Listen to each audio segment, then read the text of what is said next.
In this video, we'll be doing Fact or Fiction Halloween edition, coming right up.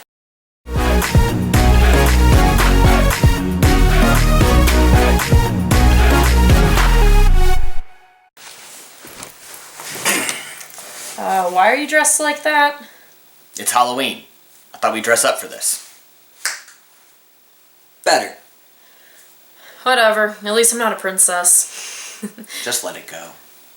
Hello and welcome to this week's EcoElsa video. We are doing a fun video for Halloween with Fact or Fiction. We will be talking about these wonderful skeletons in all their glory. And Andrew here, not the biology person, will be trying to figure out which of these skeletons have real or fake things on them. So I'm going to be putting him in the hot seat to begin with, and then he is going to be doing some history type questions about Halloween to put me in the hot seat since I'm not the history person to see what I get right and wrong. So for those of you who have been loving these or not loving these Halloween skeletons for sale in the store, this is the video for you because we are going to be having a lot of little fun with these guys. And yeah, I see the spider, so cute. Such a cute spider.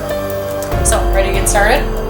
Let's go. Okay. The very first animals we're going to be starting with are mammals. So I have two different mammal skeletons here, and let's just kind of see how Andrew's doing to start with. We have this one right here. I'm gonna go with mouse. Now, the real test here is not whether or not he can properly identify it, because I'm hoping you guys saw it's a mouse, right? What we're going to be quizzing Andrew on is what parts of this mouse are real and not real. So what I'm going to do is I'm going to hand him the mouse skeleton, and he's going to have to tell me which parts of this mouse he thinks are unrealistic and which ones he thinks are fact. So here you go. Try it out. I'm going to start right off the bat is ears are typically made of cartilage, not bone. So these things up here, as you can tell, probably fiction. Besides that, I know much of their tail is also going to be cartilage, so there wouldn't be a bone for that as well. Most of the other structure seems fairly accurate. So yeah, I'm going to go with tail and ears on this one. Well, I'm not going to give him the answer quite yet because since most of the mammals are going to be very similar, I have another mammal for him to check out, and then we're going to reveal the answers to see if Andrew gets a jelly bean or not. Yeah! So the next one we have is a great one. It is a really, really big dachshund. You can see this. This thing's almost life-size dachshund. So, Andrew, what parts of this dachshund do you think are real and not real? Again, gonna go with the ears, cartilage. The tail, I do not believe, has parts very similar to a human vertebrate. You can see the individual sections on there. Again, it's gonna be mostly cartilage, maybe with a small piece of bone at the tip for movement. Pelvic region, I would guess, is fairly similar, though it does look a bit human. Rib cage, I don't honestly think a dachshund's rib cage is this long. That does seem a bit over-exaggerated. And then the nose, yeah, their nose is not made of bone. Gonna go with nose, ears, tail, and I don't think their rib cage is actually this long. So you're saying you don't think the tail is real? I don't think it's boned like that. I mean, I could be wrong because I'm not too familiar with dachshunds. Sorry, Dad, I know you owned one. My mom owned one too. Yeah, so. I just don't think their tail is fully boned like that. Okay.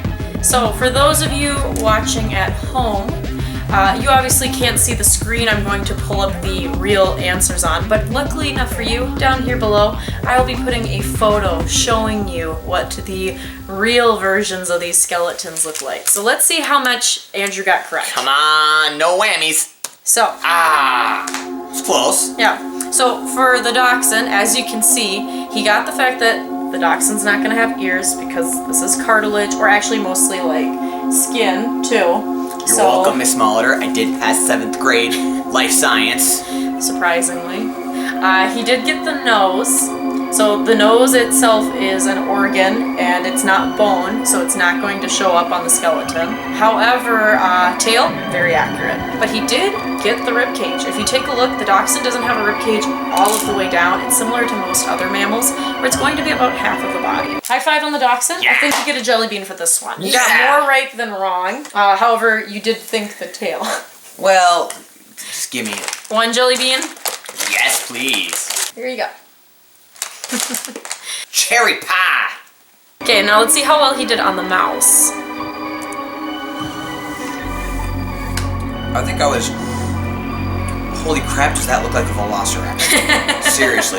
Yeah, so you take a look at the picture, and now here again is the mouse skeleton they came up with. So It's got like some saber-toothed tiger fangs up in there. Yeah, so he did get the ears right. He missed the fact that the teeth on most rodents are gonna have really big buck teeth in the front, which honestly is more terrifying than looking at this little mouse. However, he did miss the nose on the mouse. Oh, I didn't see that. And he did think the tail was all cartilage. It is bone. Oh. So I have to say no jelly bean on this one. You know what? Pour some sugar on me and let's keep this sweet roll going. See if I don't have a bunch of 80s rock puns going. Oh, I'm sure there's more where that came from, unfortunately. Let's get started on our next section, birds. So, I only have one bird skeleton with me today because all of them were gigantic, and as some of you may have noticed from some of my posts, I am borrowing these skeletons from my mom. She has a wonderful skeleton collection. Thank you, Mom, for borrowing the skeleton so that we could make a fun video. This is the bird skeleton I brought back. Do you remember which kind of bird this is for? Parrots. It is a parrot. We had a fun skeleton scavenger hunt at my mom's for Halloween. So now we're having fun. I did beat her in. Point for the history teacher. Big old egg for the field biologist. Yeah, I'm pretty sure you're not going to do that well on this. So far, the mammal's shown that a little bit. We have our bird skeleton here. What parts of the bird do you think are fact or fiction? I'm going to start right off with the tail. Though I should learn my lesson from the mammals, there being bones, being fairly familiar with birds, at least chickens. Yum, yum, yum. I don't believe they have bones in their feathers. And again, I don't believe with their wings they would have such bones throughout there.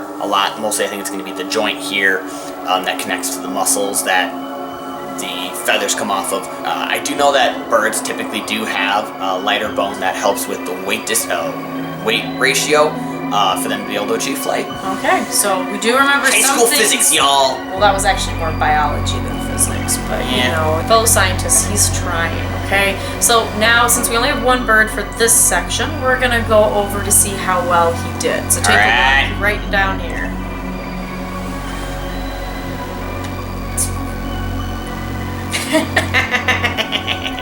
That is creepy looking. See, if these skeleton makers would actually use like the real skeleton versus these ones. I mean, these ones are creepy, but belly thing on it. I'm getting to that.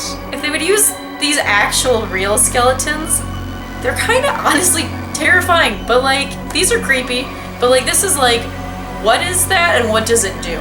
So for those of you looking at the strange large thing that Andrew is looking at, that's jutting out of the bird's rib cage, this is a part of the bird's sternum called the keel. It can be cartilage or bone, but it's what the bird's chest muscles attach to, which allows it to do powered flight. Now the thing about birds with their powered flight is they need to have these really strong muscles in their chest and back and wings to help propel them and keep them in air. So what that sternum is where all of the muscles in the breast attaches to, because muscles don't work just by being a muscle. It needs to be attached to some kind of a structure to have that pull and give that creates the momentum and the force. So when you have a chicken breast, that wonderful chicken breast, nice and juicy, is usually attached to a sternum. So if you buy an actual large chicken or turkey from the store and you're carving it, say for like Thanksgiving, you might be familiar with this. You have to cut out the sternum. It's not something you want to eat, you know, it's like cartilage. So this is not that accurate. Well, I am going to point out I did get the wings right. These are not there, as well as the tail. If you take a look, there's this little tiny bone jutting out here normally called the clavicle, and that's what also helps with the muscles. So seriously? It's missing the clavicle, it's missing the sternum. You also missed, well, I guess it has some tiny nostrils there, but most birds have their nostril on the beak, actually. Okay, but sternum and clavicle, that's already two. You got the wing and the tail, but you missed the sternum. So every bird that flies is gonna have a sternum, and even the birds that don't fly have a smaller one. So what? I think I win this one. The bird got you again. The parrot got you again, because this is the one bird he had issue identifying for the scavenger hunt. So I think the parrot has the last laugh in this one. You know what? You're just lucky you ain't too hot for teacher. Polly want a cracker? Polly want a cracker? Why? Sorry, I'm a little mean.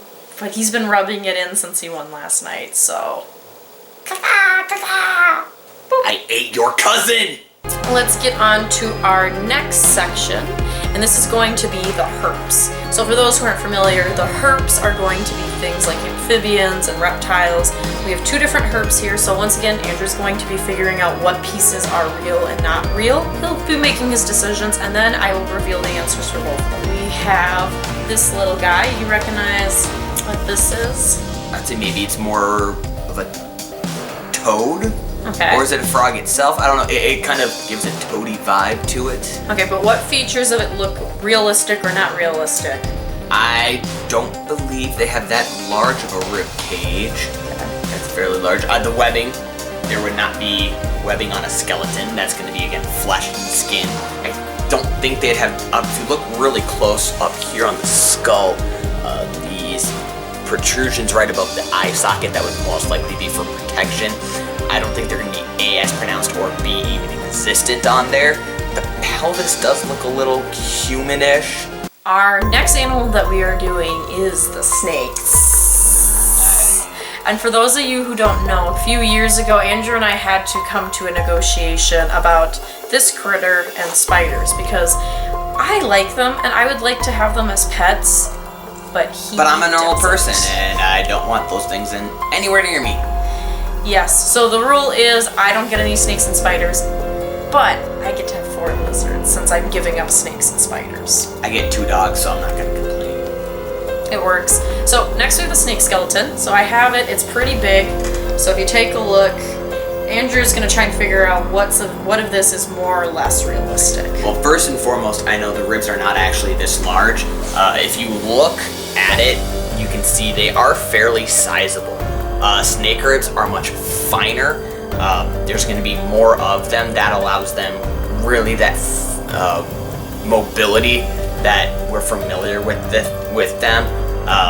So again, we'd see much finer and larger numbers. They do run the whole length of the body. And then kind of going along with that same line, their vertebrae will not be as large as we see on here. From the skull standpoint, I'm fairly confident in the idea that snakes don't have as much mass to their skulls, and a lot of the smaller teeth being not there. Snakes, for the most part, I believe, they do have these 2 larger teeth that they use to inject venom if they are venomous. I think your teachers would be very impressed with that. But now I have the tried and true question. Where does the tail start on the snake? Isn't the whole thing literally one tail? And it's like saying, where does the highway to hell start and where does it end? Okay, you ready to see how well you did for the herps? Let's go! Okay, so once again, photos will be down bottom left. Alright, I was right. The hips are way too humanoid on yours. Mm-hmm. There's no webbing. The skull definitely has a lot more mass to it. Again, these covers right here are not there in real life. The rib cage is overly large comparative to what it actually would be. Yep. So I think I'll give this one to it. He did miss some of the jaw stuff. Frogs have a little bit weirder jaw. They have some different gaps and stuff on the sides. But it's small. He got the main points. It doesn't have webbing. It doesn't have the eye sockets. And nice catch on the rib cage too, and the hips. I was wondering if you'd get that. I wasn't gonna penalize you on it because that's such a little thing. But I was hoping you would get those eye sockets. Yeah, I'll give that point. So jelly bean for Andrew. Let me get an extra one because I surprised you. Sure. Yes. All right. Ready to see the snake? All right. Okay. See, got the ribs down. Definitely a lot less mass to their cranial area than what's in here. We don't see a lot of the finer teeth. We see the larger 2 fangs still evident. I'm gonna give it to you, but the one thing is that their ribs are actually a lot larger than they look. It's just they're thinner. You said that they would be smaller. Thinner, smaller. They're synonyms, all right? Miss Corba, Choir Middle School. Do you see this? Synonyms. But now, that question, so where does the tail start on the snake? You said the whole snake? I mean, it literally is a giant tail. It's one thing. No. because even though it doesn't have limbs, much of the snake is going to be body, it's going to be intestines and organs. The true part of tail of the snake is at the end of the snake. You know what, Tom Sawyer? I think you're tricking me here. I'm still giving you a jelly bean. Where's my jelly bean? I'm getting it. I'm getting it. How you getting here? Look, I even will give you a blue one. Ooh. Next we have the creepy crawlies. So I have two different creepy crawlies, and Andrew's going to be trying to figure out what kind of their skeleton is real and what is not. But that is your hand, so nice try. It's like you need to be scared of life. So here is his first creepy crawly skeleton. So Andrew, which parts of the skeleton are not real and which ones are real? Alright, so first off, this is a tarantula. The rib cage back here is definitely over-exaggerated compared to what it normally would be. And if you look up here, you can see these parts, part of their mandible. Did I use that right? You did. It's a mandible. Alright! I think I deserve a jelly bean. Comment below if you think I deserve a jelly bean for mandible. Those are going to be more flesh. They're not going to be as large if there is a bone in them. It has 8 legs. That makes it a spider. But spiders do have more than 2 eyes on tarantulas. So I'm going to maybe go with that. So I'm going to go rib cage, mandible, and eyes. So remember, we have 2 different creepy crawlies. So this is for the spider tarantula. Now we're going to test his knowledge for the next creepy crawly. Recognize this little guy? Okay, so what parts of this critter are real and not real, and what is this? That is a sticky death thing that is found in Arizona. Another reason I'm never going to live there, besides it's 100 degrees every day. But there's so many lizards. So this is a scorpion, fairly obvious. Not being a huge expert, the face does look a little humanoid on there, especially with, I'm assuming would be the nose. I do know the claws are a hardier, kind of like exoskeleton. I don't know if that is actually going to be bone then, so that could not be accurate. Again, being an exoskeleton. Rib cage, feel it's that long. I feel like it definitely is not going to be as long as it looks on here, and more of that's going to be the exoskeleton portion of it. I think that's what makes it so tricky, is that it has that hard outer shell that actually isn't bone. I don't know how many legs it has, so I'm going to say 8 is correct. So, yeah, that's my guess. Okay, anything else to add? The tip. Exoskeleton, not bone. Okay, so are we ready to see? Down here, left corner, ready. 3, 2, 1.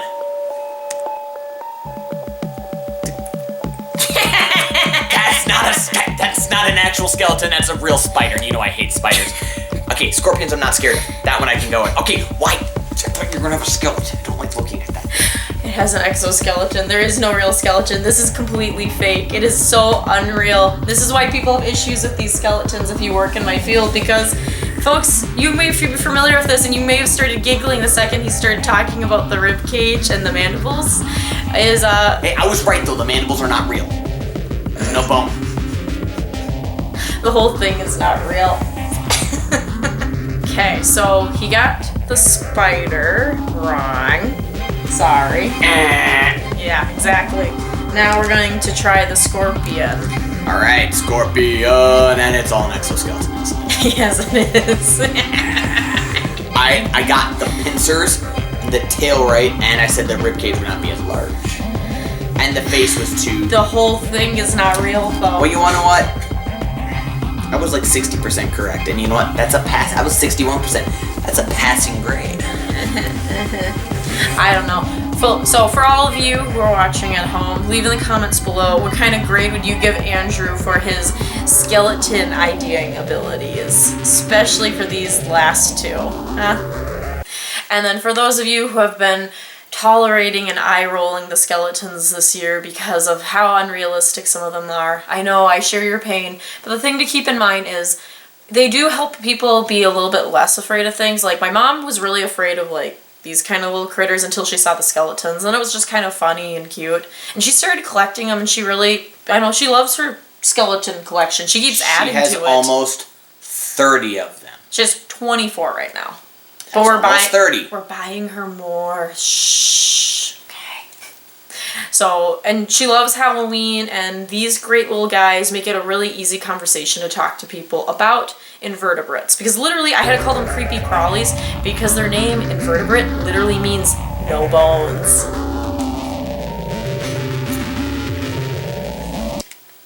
Anything to add to that?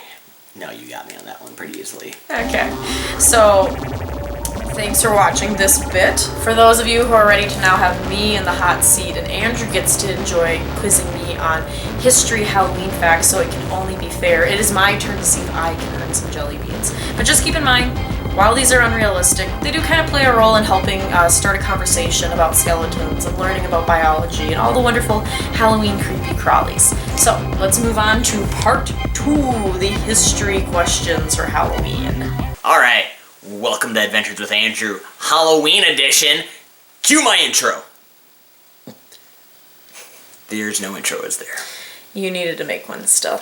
All right, so we're gonna start off with some fairly basic Halloween facts, and we're gonna try to make them a little bit progressively harder as we go. So question numero uno. Elsa, Halloween originated as a holiday celebration for what religion? Ooh, I'm pretty sure it was pagans, and I'm pretty sure it was kind of the celebrating of harvest or the thinning of the barrier between our world and the supernatural world of witches and spirits and such.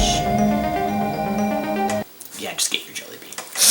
Yes. All right, so Halloween, yes, did start as what we identify now as a pagan holiday.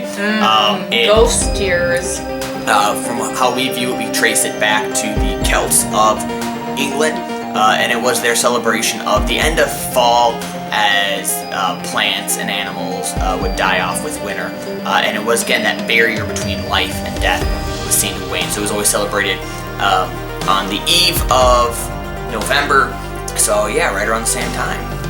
Oh yeah. Now, as we've seen throughout history, as groups move into dominant roles, they do try to embrace aspects of the previous civilization in to help with the flow and just the transition. So we do know that Christians did try to embrace this tradition and bring it into their own. So let's see, Elsa, do you know where the name Halloween actually comes from? Oh boy. I think it's All Hallows Eve.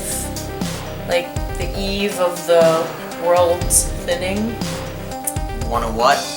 I'm gonna give you a D on that one. I'll be nice, I'll give you a C. C still pass! Uh-huh. Yep, you can go ahead and you can grab a jelly bean. Students are watching this. I'll show it in class. Grab a jelly bean. So she is right.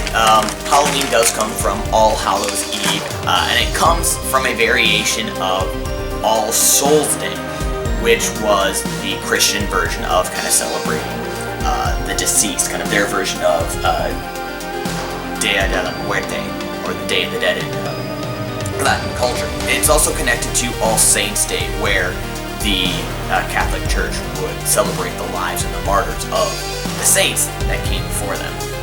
Okay, that's really cool. So didn't know that, now I do. Okay, so what's your next question? Next question, what is the #1 selling candy bar on Halloween? I feel like this is a trick question, actually. If I really think about it, you said candy bar. Is it a Hershey's bar? I don't know, but I'm gonna say it's Reese's. Reese's, I will be your sponsor. Just give me a lifetime supply. All right. If anyone from Reese's sees this, please contact me. All right. Get a hold of her and she'll reach out to me. Lifetime supply. I will be your new spokesman. Shh, I want the Reese's. All right. So we're actually gonna delve a little bit away from Halloween history, and I actually want to ask you another Halloween fact, and this one's actually kind of important to me. Do you know why some people go around with blue Halloween pails? Oh, I do know this one.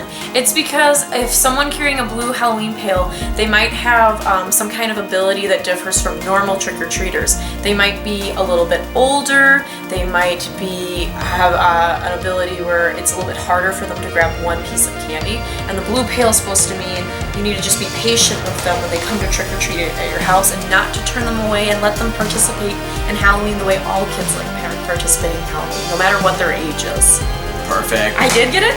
Yes. So the Blue Pail is something that's been a big push in the last few years to help those with differing abilities be accepted during this time, especially with some people who have cognitive disabilities. And while they may seem like they're an adult or too old, they might actually have the mindset of somebody much younger and really enjoy the spirit of the holiday. So if you see somebody come into your door with a Blue Pail, give them all the energy you got, and really let's keep making this an amazing Halloween for them and holiday overall. So my last question. I say we should jelly bean to that one for sure. You want a jelly bean? Let's Yeah, jelly beans for all. Jelly beans up. All right, ready? Oh wait, I want that one. All right, ready? Toast. Toast. Oh, what you get? Monkey brains. Monkey brains? I think you beat me on this one. I got egg sack, like tarantula flavored. She cooked it once for me. Told me it was liver. A lot of tiny little livers. My last question. Gonna be a little bit harder. So we talked earlier about the Celtics, who were kind of the originators of this tradition that we trace to now calling Halloween. Now, do you know what the name of a Celtic priest is? The people who would oversee these celebrations where they would burn these giant bonfires as a way of celebrating. I don't know if I have this one. I'm trying to think of anything remotely that I would think would be to it. Would it be like, probably wouldn't be something as easy as like a priest or a... It really was a warlock? No. Aww. Druids! Druids were... I thought that was a group of people. No, Druids were not. They were they were the priests. They were the spiritual leaders within the Celtic culture. So they would lead a lot of these festivals and serve as kind of the master of ceremonies for everything that would be going on during this time. So you feel a little smarter about Halloween? A little bit, and you did good questions. I was expecting you to be like, where does trick or treat come from? Adults like being jerks to kids. Just give them candy. They worked hard. Have you seen their costumes? You know how many months of sucking up to their parents to get that costume? Dude, it's hard being a kid. For all the parents watching, big thank you for everything you do for your kids for Halloween. I hope you all have a great time going out tomorrow night and enjoying Halloween and knowing now some more cool facts about Halloween, as well as being able to appreciate and know more accurate things about those skeletons you'll see decorating people's stoops. Great conversation starter, but just remember, even if they don't know that it's more or less realistic, it's their decoration, they love it, they really enjoy it, and it's a great holiday that we all, I think most of us really enjoy celebrating because it has a little something for everyone. We got costumes, we got candy, and for those of us who don't like either of those things, lots and lots of tricks. Now, from both of us, we want to wish you a fun, safe Halloween. Go outside, have a great time. Don't get arrested. Please don't. Have it fun, safe, family friendly, and if you're an adult, make sure you're just being safe and having fun, okay? Have a drive home if you need it. Yes, make sure to have a sober cab, or make sure you're spending the night somewhere, okay? And so that's all we have for today's video. We hope you guys enjoyed it. We hope you learned a lot. We will see you next week outdoors on Wednesday for another episode of EcoElsa. If you're still looking for more resources, make sure to check out our website at EcoElsa.com, as well as our YouTube channel has plenty of other videos, and we got tons and tons of resources out there, so make sure to check out all of our social media. So as always, be safe, learn lots, have fun, and get outdoors. We'll see you out there. Look forward to the next episode of Adventures with Andrew coming at some time. Whenever he can get out and film with me again. I still don't know. Bye. Bye.